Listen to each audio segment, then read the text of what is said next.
आजाद नगर थाना पुलिस ने 2 ड्रग पैडलरों को पकड़ने में सफलता हासिल की है, जहां पुलिस ने आरोपियों के कब्जे से 41.46 ग्राम ब्राउन शुगर जब्त की है, जिसकी कीमत 4.5 लाख रुपए आंकी जा रही है। पुलिस ने आरोपियों को छुपाने और जांच के दौरान सहयोग न करने के मामले में 25 से ज्यादा सहयोगियों की पहचान की है, उन पर भी कठोर कार्रवाई की जाएगी। इंदौर शहर के आजाद नगर थाना पुलिस ने नशे के अवैध कारोबार पर बड़ा प्रहार करते हुए 41.46 ग्राम ब्राउन शुगर के साथ 2 शातिर ड्रग्स तस्करों को गिरफ्तार किया है। बरामद मादक पदार्थ की अंतर्राष्ट्रीय कीमत लगभग 4,45,000 आंकी गई है।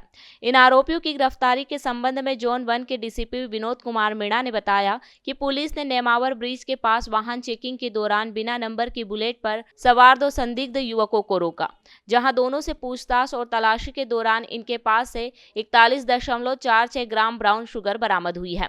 आरोपियों की पहचान तुषार उर्फ एनु अहिरवार निवासी शिव मूसाखेड़ी इंदौर और अमन उर्फ भांजा वसूनिया निवासी धार के रूप में हुई है। पुलिस ने पूछताछ में खुलासा किया कि यह अवैध मादक पदार्थ अजय सरदार नामक व्यक्ति से लिया गया था। अजय नाबालिग बच्चों के माध्यम से ड्रग्स की डिलीवरी और बिक्री करवाता था ताकि किसी को शक ना हो। पुलिस ने आरोपियों के कब्जे से ब्राउन शुगर के साथ साथ बिना नंबर की बुलेट मोटरसाइकिल भी जब्त की है। आरोपियों के खिलाफ एनडीपीएस एक्ट की धारा 8/21 के तहत मामला दर्ज कर पूछताछ की जा रही है। वहीं इस मामले में पुलिस ने नशा सप्लाई करने वाले और खरीदने वालों के अलावा आरोपियों को छुपाने के साथ जांच में मदद नहीं करने वाले 25 से ज्यादा लोगों को चिन्हित किया है, जिसमें से नशा बेचने और खरीदने वालों पर एनडीपीएस एक्ट के तहत कार्रवाई की जाएगी। देखिए, कल रात में 12 बजे के आसपास नेमावर ब्रिज पे जो हमारी नियमित चेकिंग लगती है आउटर पॉइंट्स पे और इनर पॉइंट्स पे, तो आउटर पॉइंट जो नेमावर ब्रिज पे हमारे द्वारा बनाया गया था उसमें हमें एक का नाम एक शिवनगर मूसाखेड़ी का रहने वाला तुषार उर्फ इनू जो 19 वर्षीय है और एक अमन वसूनिया जो जिला धार का रहने वाला है। इन दोनों के कब्ज़े से हमको 41 ग्राम के आसपास ब्राउन शुगर कल जब्त हुआ है रात्रि में। तत्पश्चात दोनों ही के ऊपर हमारे द्वारा 8/21 एनडीपीएस के तहत मामला पंजीबद्ध किया गया है और दोनों ही आरोपियों को हमारे द्वारा हिरासत में ले लिया गया है।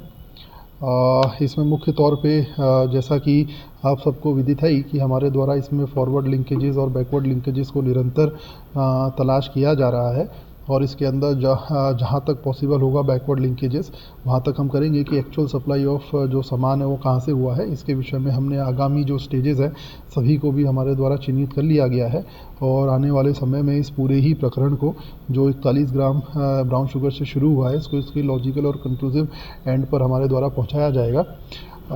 इसके अलावा जो एक और अन्य महत्वपूर्ण दौरान विवेचना एक अन्य महत्वपूर्ण पहलू जो कि हमारे संज्ञान में आया कि इनके काफ़ी सपोर्ट सिस्टम भी हैं। फॉर एग्ज़ाम्पल कि काफ़ी लोग इनको सपोर्ट भी करते हैं जो सोसाइटी के ही रहने वाले हैं। उनके द्वारा इनको जो बेसिकली जो आपका अमन वसूनिया है और तुषारपुर बच्चा इनू है, इनके द्वारा जो एंटायर मूसाखेड़ी क्षेत्र है जो जोन है वहाँ पे नशे का व्यापार काफ़ी बड़ी संख्या में कराया जा रहा था। तो जो इनसे हमें इनके मोबाइल के थ्रू जो हमको डेटा मिला है, इनके मोबाइल में जो फ़ोटोज़ है जो भी टेक्निकल एनालिसिस के आधार पर इनके सपोर्ट सिस्टम के विषय में भी हमको जानकारी मिली है जो आमजन सोसाइटी के ही रहने वाले हैं। तो हमारे द्वारा उन सपोर्ट सिस्टम के विषय में भी जानकारी और जो इम्पोर्टेंट सबूत है वह भी हमारे द्वारा एकत्रित कर लिए गए हैं और समय आने पे उनके खिलाफ़ भी जो भी कठोर से कठोर कार्रवाई है वह अमल में लाई जाएगी।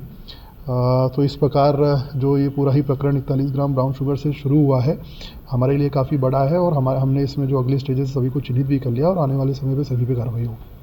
कितना बड़ा गिरोह है सर, ये कौन-कौन इसमें शामिल हो सकता है? देखिए, इसके अंदर जैसा कि हमने बताया कुल मिला के हमको इसमें 25 से 30 लोगों के नाम मिले हैं। एक तो फॉरवर्ड लिंकेजेस के आधार पर, फॉरवर्ड लिंकेजेस बेसिकली उन लोगों के रहते हैं जो उनके नशे का सेवन करते हैं और अपने लेवल पे बेचते हैं। इसमें से काफ़ी लोग हमने चिन्हित किए हैं जो बेचने का भी काम करते हैं, नॉट जस्ट सेवन करने का। जो हमारे लिए इंपॉर्टेंट रहता है वो बैकवर्ड लिंकेजेस रहता है कि ये लोग कहाँ से एक्चुअली लेके आए। इस संबंध में जो सप्लाई लाइन है वो अभी हमें क्लियर हुई है, उसको और वेरीफाई हमें करना पड़ेगा, किंतु इंपॉर्टेंट सप्लाई लाइन हमें क्लियर हुई है। तो आगामी दिनों में हमारे द्वारा इसको लॉजिकल एंड तक पहुँचाया जाएगा। सर, आपने इसमें बताया कि इनके कुछ सपोर्टर हैं जो इनको सपोर्ट कर रहे हैं, किस प्रकार से सपोर्ट करते थे और ये किस प्रकार नशा बेचने में सहयोग करते थे? देखिए, कई दफ़ा हमने ये देखा गया कि पुलिस की कार्रवाई से उन्हें बचा लेना और पुलिस की कार्रवाई को लॉजिकल एंड तक ना ले जाना, इस प्रकार के कई वाक़े हमारे सामने डेफिनेटली आए हैं। इसीलिए हमने सपोर्ट सिस्टम का इसके अंदर ज़िक्र किया है और सभी जो भी इनके सपोर्ट सिस्टम है उनके विषय में हमारे द्वारा एविडेंस भी कलेक्ट किए जा चुके हैं और भी एविडेंस हमारे द्वारा कलेक्ट किए जा रहे हैं। तो आगामी दिनों में इनके खिलाफ भी जो भी कठोर से कठोर कार्रवाई हमारे द्वारा अमल में लाई जा सकती है वह लाई जाएगी डेफिनेटली। कुछ महिलाएं भी इसमें बताई जा रही है सपोर्टिंग करती थी। देखिए, महिला तो जैसे कि कई प्रकरणों में फैमिली भी इन्वॉल्व रहती है, जैसे महिला हो गई, बच्ची हो गई, बहन हो गई। जो महिलाओं, जैसे कि आप सभी को विदित भी है कि महिलाओं को भी उपयोग ड्रग तस्करी में बहुत ही बड़े पैमाने पे कराया जा रहा है। तो उसके विषय में भी हमारे द्वारा समय समय पर उन पे तो पुलिस द्वारा समय समय पर कार्रवाई की गई है। सपोर्ट सिस्टम से आशय मेरा उन लोगों से नहीं है जो प्रत्यक्ष तौर पे ड्रग्स का व्यापार करते हैं या उसकी खरीद फरोख्त में लिप्त रहते हैं। सपोर्ट सिस्टम से मेरा आशय है जो अप्रत्यक्ष रूप से इनको बढ़ावा देते हैं और अप्रत्यक्ष रूप से इनको आगे बढ़ाते हैं। जब बाउंड ओवर कार्रवाई आएंगे इनको क्या करेंगे? देखिए, बाउंड ओवर तो प्रिवेंटिव कार्रवाई का हिस्सा है। हमारे द्वारा उन पर कठोर से कठोर कार्रवाई, जैसा कि मैंने शब्द का इस्तेमाल किया है, बाउंड ओवर तो एक प्रिवेंटिव कार्रवाई का हिस्सा रहता है जो तो नॉर्मली हमारे द्वारा कराया ही जाता है।